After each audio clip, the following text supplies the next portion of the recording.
एक पहाड़ पर एक बूढ़ा व्यक्ति रहता था। उसके पास एक चांदी का पात्र था। पुराना पात्र था, उसके पुरखों का रखा हुआ। बूढ़े व्यक्ति के परिवार में 2 बेटे थे, पत्नी थी, बहुएं भी थीं।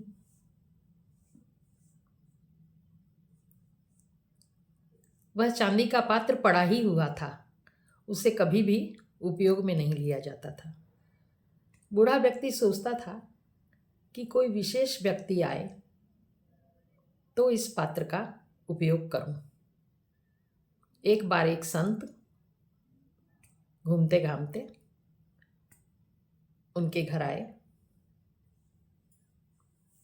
जब संत को भोजन परोसा जाने लगा तो बूढ़े व्यक्ति के मन में आया कि चांदी का पात्र निकाल लूं क्या, संत को परोस दूं भोजन उसमें। किंतु उसने सोचा कि गांव गांव घूमने वाले संत को इसमें भोजन परोस के क्या होगा, कोई राजसिक व्यक्ति आएगा तो परोसूंगा, कहीं ऊंचे तबके का धनी। एक बार उस राज्य का मंत्री उधर से जाते हुए उसके घर आ गया।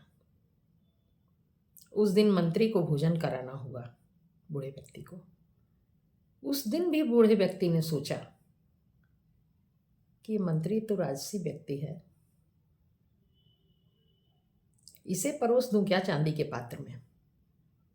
फिर उसने कहा जाने दो, कभी राजा आएंगे तो परोसूंगा। मंत्री को भी ऐसे ही भोजन करा दिया उसने। एक बार काफी दिनों बाद उधर से राजा का आना हुआ।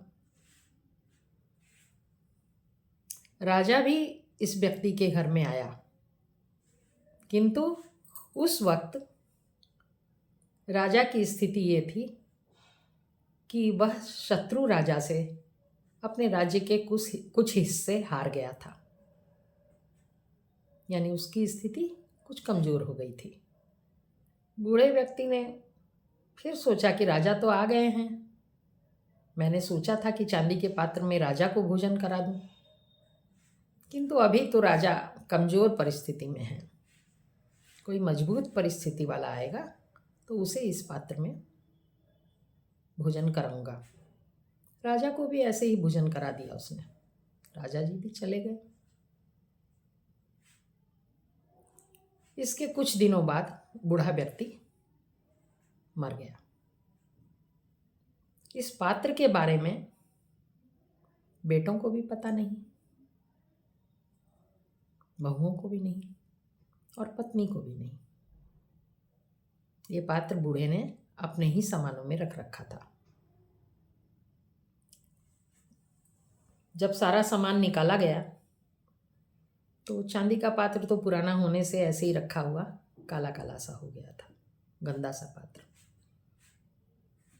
तो बहुओं ने कहा कि अरे ये कैसा बर्तन है गंदा सा, इसका क्या उपयोग है, इसमें अपने पालतू कुत्ते को खाना खिला दिया करो। उस चांदी के पात्र का उपयोग अब पालतू कुत्ते को भोजन कराने में होने लगा।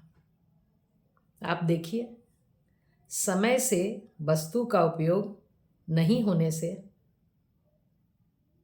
अंत में उसका दुरुपयोग ही हुआ। न संत को भोजन कराया गया, न राजा को, न मंत्री को।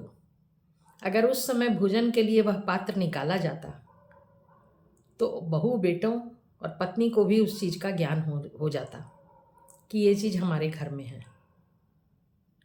वो भी नहीं जान सके उसके बारे में और अंत में उसका दुरुपयोग ही हुआ।